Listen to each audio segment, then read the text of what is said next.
With great joy, with Jesus' joy in my heart, I welcome you back to Battle with Allah to another brand new episode where we're going to be discussing another very important topic of law. My name is Mujala Olua. Thank you for joining. Thank you for being a part of the channel, for liking, for subscribing, for joining as a member, for paying to do that, for telling your friends, for sharing the videos, and for leaving comments in the comment section. I get your emails and I get all your comments on other social media platforms. Thank you, thank you, thank you so much. Today we're going to dive right into the reasonable man test because it is a test that we have often referred to on this channel. There's a plethora of videos talking about the reasonable man test. Who is the reasonable man? What would the reasonable man have done in any particular circumstances, especially in the videos that we've done on negligence and on thoughts in general. So please do well to watch them if you haven't. But who is a reasonable man? The reasonable man is the ordinary Clapham Omnibus man who is prudent, who is reasonable, who is cautious, and as ordinary as they come. We often refer to the Clapham Omnibus man on the channel as well, and I've explained severally that that could also mean the man on the Danfo, the man on the Keke Napep, the man on the bike, Okada in Nigeria. So if you were to, just go to a random place, a random street, wave down a bus and pick a random person, ask them, what would you have done in this situation? That's the easiest way to understand the test of a reasonable man. So essentially, we're not looking for a man that is perfect, that is a genius. No, that's not the intent of the law. And we're also not looking for a man that is so flawed and that is not like the everyday man, but we are looking for the everyday man. So we're not looking for someone that is dense, that is slow, that is, awkward, that is that deviates from, the more common, you know, uh, how would I put it, the more common occurrences of human beings or the more common typology of the human being. We're not looking for someone that is so far, you know, down. We're not looking for someone that is so high up. We're looking for someone that is balanced. Someone that is balanced. Essentially, the equilibrium man. If I am now flavoring it, I would say the equilibrium man. That's the man that is balanced. So we're not looking for a perfect man. We're not looking for someone that is so high on a pedestal. We're looking for any random, reasonable, prudent, cautious, regular person. What would they do in any given circumstance? And that's how to test, for reasonableness in any particular legal scenario. So essentially, the reasonable man is the man that possesses the generally expected level of common sense. Common sense. That's the reasonable man. Such man is alert to danger. Such man is intelligent. Such man is cautious. But he's not perfect. He's not a genius, and he's not a timid person, a paranoid person. So we're not looking for someone that is so careful to the point of paranoia or timidity that they would normally or naturally just avoid a lot of things or people or circumstances. No, we're looking for persons that will carry on their own daily activities as normal, but exercising a commonly acceptable and expected degree of caution. That is the reasonable man. Are you a reasonable man? And this, when we say the reasonable man, we're not saying it's not gender specific. So the man there is not to give it a gender specific coloration. It is just the generic, form of human beings. That is what we are looking for in any given circumstance where we are testing for reasonableness. For instance, in the reigning period, what is expected of the reasonable businessman who maintains a busy store? It is expected that you take precautions such that your patrons can safely carry on trading, in your facility.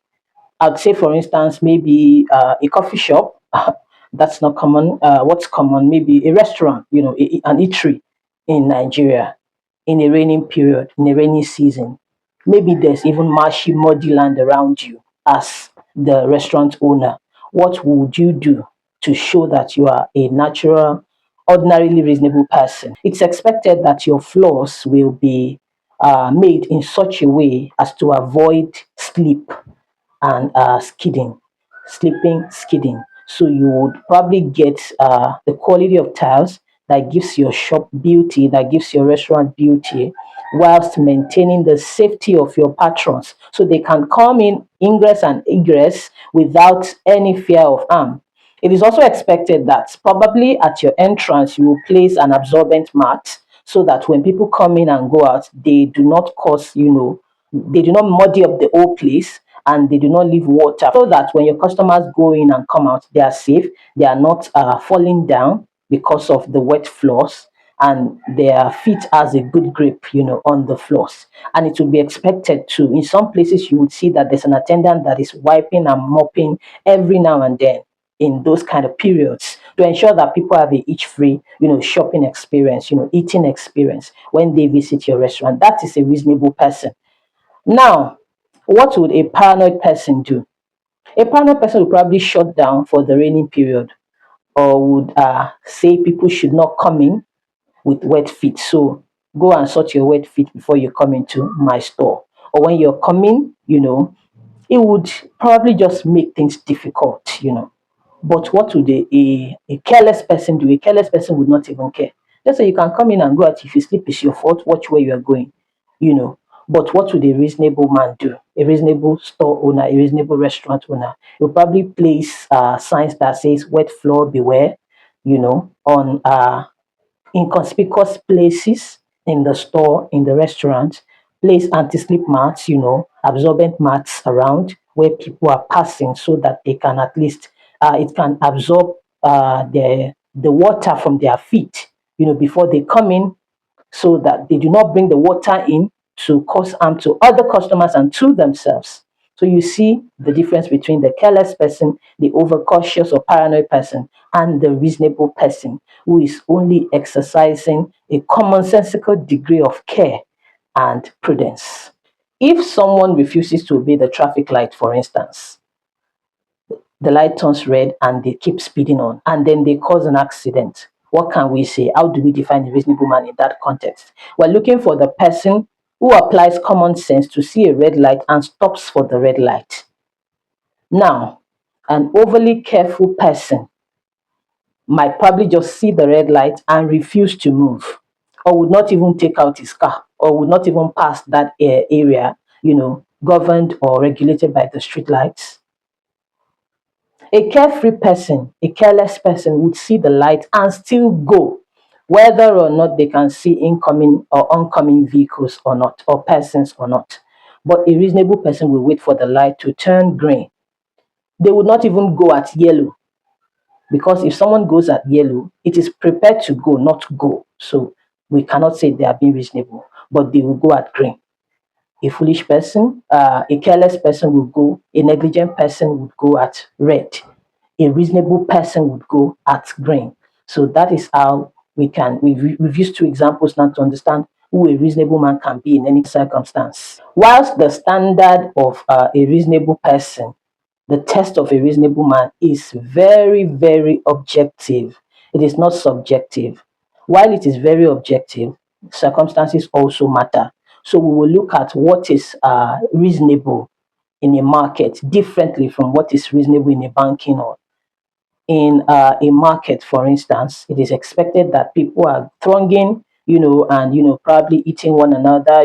Maybe someone might slap someone's hands might slap you across yours as they are going. We're not expecting people to, just be static. We're not expecting a certain degree of calm or quiet in a marketplace. But in a banking hall, we expect quiet, we expect calm, we expect civility, a higher level of civility than in a marketplace. So while it is not a subjective test, it is objective, but circumstances would matter. So how we would define who a reasonable man is in a market will be different from how we define who a reasonable man would be in a banking hall. Also, the skills and the knowledge of the particular person in question, the defendant now, in most cases, will be put in consideration. So it will not be what is expected of a doctor will be different from what is expected of a layman or of a carpenter. So that is not to make the test subjective. We are not subjecting the test to the person of the doctor or the carpenter or the layman. We are subjecting it to their level of skill, the degree of care and skill expected of them by profession, by training, by education. We'll get to that much later, but I'm just telling you, some of the qualifications of the test, despite its objectiveness. Also, what is expected might be qualified by disability. For instance, what is expected of a reasonable blind person or a reasonable deaf person would be different. So we would not say that what we expect of a seeing person, a person with sight, is the same as what is expected of a blind person. But when it comes to a blind person, we'll be looking at what is expected of a reasonable blind person. So in a sea of blind persons, what is the test of common sense applicable, you know, despite their disability? But we cannot put a seeing person and a blind person on the same pedestal. So these are some of the qualifications of the test of a reasonable man. Another qualification is the age qualification. So we would also look at the age of the person, the defendant in question. What is expected of people of that age range? So especially when they are doing things within or that is expected of that age range. So it will be different if a young person or a child, an infant, is doing what is expected to be done by an adult only. That is different. But when we want to qualify the test by age, we're looking at what is expected of people of this age and experience and awareness and consciousness to determine if the person, the defendant, has been reasonable in the circumstances. The test of the reasonable man is very good because it gives our jurisprudence and our legal system, our justice system, a certain level of certainty, what is to be expected. Also, it is fair, it makes for stability, and it makes for a uniform interpretation, that brings about justice. The standard used for persons with skills or a certain level of learning or training is called the professional standard of care. That is, we're looking at what an ordinary person with the same skill set or training, would do in the circumstance, the expected degree of care and skill, from such professional. That's what we're looking for. And usually this test applies to doctors, to lawyers, to professionals in general, people with a certain skill set. So we're looking at, in a sea of that skill set, what is a reasonable person with this skill set supposed to do? What is expected of them? So, for instance, when we're judging a doctor, we're not going to the street and stopping a keke napep and saying anyone should come down. What would the person do in the circumstance? That's what the doctor should have done. No, but we're looking at, let's gather, a collective of doctors. What are they supposed to do by virtue of their training and their skill? So that's what is expected of that particular person, that particular defendant, and that's how they're going to be judged. Essentially, professionals with a certain degree of care and skill, are judged by their own peers. So we're looking at what would a doctor ordinarily do? What should a doctor ordinarily do in this circumstance? What should a lawyer ordinarily do in this circumstance? What should a therapist ordinarily do in this circumstance? What should a psychiatrist ordinarily do in this circumstance? That is what we're looking. What should a driver, a professional driver, do in this circumstance? That is what we're looking at. Not what should any random person do in this circumstance. I hope you're understanding and you're not mixing it up. Please leave comments in the comment section to continue the conversation. Don't forget to check the description box. I always have goodies for you. And thank you to all who have joined the channel. I appreciate you. Please don't forget you can join the channel for a token so that you have access to some freebies, such as a discount on a one-on-one consultation and some specialized videos made just for you. Thank you. Everyone is welcome. Thank you all for loving Battle with Allah. Let's take some examples so that we can understand better the expected degree of care and skill in the instance of skilled persons. If you recall, when we talked about medical negligence about 5 years ago on the channel, we talked about, is it 5 years? Yes, about 5 years ago on the channel, we talked about medical negligence in 2021. So when you look at the decided cases that we referenced in that episode, you would see that some of them appear absurd, and this is now lending credence to what is expected of the reasonable person, the reasonable doctor, the reasonable skilled person, because the law is not judging, the court is not judging by the bad outcome that a patient probably had. They are judging by what is expected of the doctor. So if the doctor did all that is expected of him and the patient has a bad result or outcome or consequence of the treatment, the doctor will not be held liable. When he will be held liable is when he has not done what he's supposed to do, you know, when we judge him against his peers.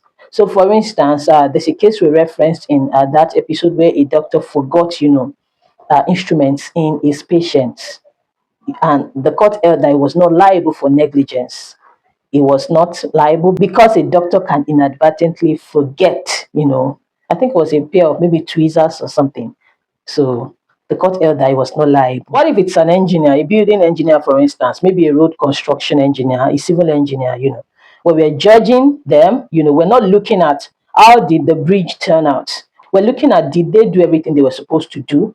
Did they exercise the degree of care and skill necessary in the construction of this bridge, this road? Not that someone has an accident, let's blame the engineer. That's not what we're looking for. We're looking at that they complied with industry standards, with building codes, and with everything that is required of them by virtue of their training and their skill set. So if they have complied, the outcome is not on them. If they have complied, they are exonerated. So that's how to judge a professional. What we have done in the video in this episode is that we've talked about the reasonable man, the test of the reasonable man. We said that the reasonable man is the ordinary, prudent, careful person who is not paranoid, who is not excessively careful but cautious ordinarily, who is not necessarily a genius, a superhuman, but who just goes about his daily activities, his daily life, exercising or displaying the generally expected degree or level of common sense. Now, we now said that that will change, although the test is objective, because we're looking at what would any random person who is reasonable, what would they do? That's what we're looking at. Any random person who is reasonable. But we would now qualify the test by the circumstances. That is, we would not judge what a reasonable person should do, in a beer parlor, for instance, with what a reasonable person should do in a church. There's what is expected of people with common sense in a church. There's what is expected of people with common sense in a beer parlor. Then we said we would also qualify it by age. So we're looking at if someone is an infant, for instance, or a child, what are children generally expected? What is expected of children of that age and experience? Not what is expected of an adult, now being expected of a child. We also talked about disability. If someone is blind, for instance, we'll look at what is expected of them, of people who have that disability, not what is expected of a sighted person or a person with sight and a person, who has a seeing disability. We've also said that it can also be qualified by skill set, which is a different standard from the ordinary Clapham Omnibus man on the downfall, man on the keke napep. We are going to now look at what is expected of people who have attained that level of knowledge, of skill, and training. And we gave examples of, what is expected of a structural engineer, for instance. Have they complied with building standards, with safety codes, and with industry requirements? Not that, oh, this their road. Did somebody die on the road? Did it cause an accident? Or did this? No, that's not what we're not looking at the outcome for people, for professionals. We're not looking at the outcome. We're looking at what they're required to do. That's how to ascertain if they have been reasonable. We're looking at a doctor. What would a doctor do? So essentially, professionals are judged by their peers. We're not pitching them against the general public. We're pitching them against their peers. And I've referenced the video that we made on medical negligence. I want you to go watch it too, because it's one of the earliest videos that talks about the reasonable man's test on this channel. So I hope you understand the test now. It's a simple test. In any given situation, you can apply it even in your own daily life. You don't have to wait until it gets to court. Just what would the reasonable person have done in this circumstance? Then you look at the person in question or you in question. Have you been reasonable? So that is the test of the reasonable man, also known as the man on the Clapham Omnibus, the man on the downfall, as I like to call it, the man on the keke napep, the man on the Okada. That's all I have for you in this video. I will see you in my next episode. Don't forget to subscribe and keep the comments coming. Toodles.